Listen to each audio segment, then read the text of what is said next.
Minute के लिए घर से बाहर निकले थे, उसके अंदर पूरे मोहल्ले में बाढ़ ही आ गई है। अब उस बाढ़ में तुमको 10-10 किलो की चप्पलें लेके चलना है, जिसमें 4 कदम चलने के बाद तुमको एक नुकीला पत्थर ढूंढना है चप्पल साफ करने के लिए।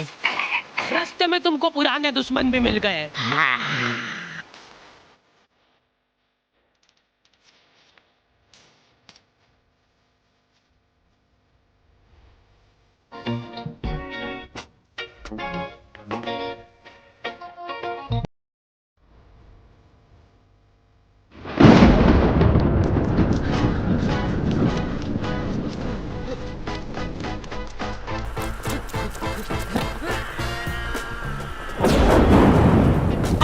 बारिश में भीग के घर पे आए हो, तुम्हारी मम्मी दरवाजे पे ही टॉवेल लेके खड़ी है। सिर पोंछवा जल्दी। मम्मियों को बस ऐसा लगता है कि सिर गीला नहीं होना चाहिए, बाकी भले ही हाथ पैर टूटे हो चलेगा। मैं जब रास्ते से आ रहा था तब 4-5 कुत्तों ने मेरे को घेर लिया और पत्थर मारे। मेरे को दौड़ा दौड़ा के कुत्तों ने सब मारा और फिर उसके बाद मेरे ऊपर कूद के चल गए सब। उनमें से एक को तो आ भी नहीं रही थी, उसने उसके शरीर का पूरा जोर लगा दिया। बाकी सब कुत्ते उसका पेट दबा रहे थे और जोर से। उसके बाद एक बूंद टपका के गया वो मेरे ऊपर। ठीक है, बाल पोंछवा ले पहले। गीले हो के अगर तुमको सर्दी जुकाम हो गया है तो अपने ही घर में छुप छुप के छींकना पड़ता है, क्योंकि मम्मी ने तुमको बरसाती ले जाने का 50 बार बोला था, लेकिन तुम हीरो बनने के चक्कर में नहीं ले गए थे। रुमाल चाहिए? हाँ, नहीं मेरे को कुछ हुआ थोड़ा ना। ठीक है, सांस लेके बता। सांस लेते वक्त जरा सी भी सुर की आवाज नहीं आनी चाहिए। ले सांस। हो गई ना सर्दी, और मत लेके जाओ बरसाती। तो आ गए फिर से।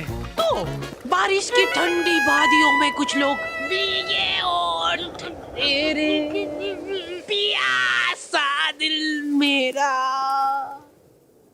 यार कितना रोमांटिक मौसम हो रहा है, जिसको तुम गाना गा के बिगाड़ रहे हो। फेंको इसको। यार ये जो मिट्टी की खुशबू आती ना हल्की हल्की, ऐसा मन करता है कि खा ले और चाहिए ले। कुछ लोग इसी ठंडी वादियों का मजा लेने के लिए अपने दोस्तों के साथ निकल जाते हैं। मजा आ रहा है ना? उधर देख। हाँ पहुंच गया हूँ मैं यहाँ पे। लोकेशन तो यही की दिखा रहा है, एक बार कंफर्म कर दो बस। अच्छा ठीक है। मोबाइल बरसा देगा तू, सावन आया है। बाढ़ आ गई और ये 5 जन एक छाता लेके गए, वो भी अभी खुल नहीं रहा है। खोलना जल्दी। अरे हाँ खोल रहा हूँ। इधर आंधी तूफान आ गया, इनके साथ ही उड़ गए और इनका छाता ही नहीं खोल रहा है। ये खुला खुला खुला खुला। आखिरी में सिर पे पन्नी बांध के आ रहे सबके सब वापस।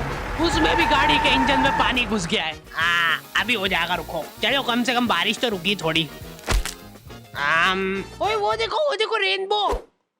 अरे वानी नीचे देखो, सुंदर तो है, सुंदर तो है। अपनी गाड़ी का ऑयल टैंक फूट गया है, लेकिन ऐसे मौसम में अंकल जी लोग बिल्कुल रिस्क नहीं लेना चाहते। ये लोग सिर से पैर तक बरसाती पहन के निकल रहे हैं घर से, फिर भी इन लोगों को जान का खतरा रहता है, क्योंकि पूरा मुंह पैक पुक करके निकले ये लोग। सामने का कुछ दिख ही नहीं रहा इनको, अंदाजे से गाड़ी चला रहे हैं। इन लोगों का एक अलग संगठन होता है। ये लोग घर में भी रेनकोट पहन के घूमते हैं, क्योंकि इनके घर की सीलिंग टपकने लग जाती है बारिश में। जैसे ही बारिश चालू होती है, ये सारे लोग प्रॉपर प्लानिंग के साथ मिलते हैं। ये सारे लोग मिलजुल के सड़क किनारे बैठ के भुट्टे सेक के खा रहे हैं।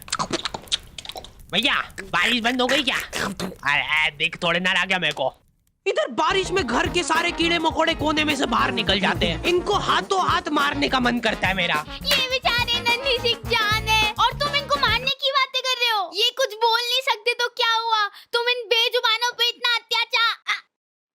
इतनी देर में तो मेरी दादी घासलेट डाल के सारे कीड़े मकोड़े जला देती है। हमारे एरिया में बाढ़ ही आ जाती थी तो हम सब बच्चों को स्कूल लंबे रास्ते से जाना पड़ता था। इसलिए हम दोस्तों ने सोचा कि हम लोग समाज सेवा करेंगे और यहाँ पे एक पुल बनाएंगे ईंटों से। 5-10 दिन तक दिहाड़ी करने के बाद हमारा पुल रेडी था, पर उस सरकारी पुल का भरोसा नहीं था, क्योंकि हम लोग जब डेमो दे रहे थे तब हमारा टीम मेंबर ही अंदर गिर गया था। देखो बहुत सिंपल है, आपको सिर्फ ऐसे करके जाना है।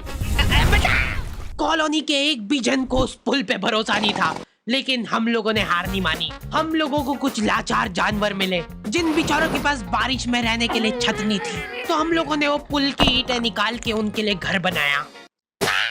सच बता रहा हूँ, उस दिन हमको घर पे आके चैन की नींद नसीब हुई थी और उन कुत्तों को स्वर्ग। रात में आंधी तूफान चला तो वो ईंटें उनके ऊपर ही गिर गई, जिसका बदला लेने उनके परिवार वाले मेरे को ढूंढते हुए आए थे। वो ना मिल गया, मारो साले को, मैं मुंह दूंगा।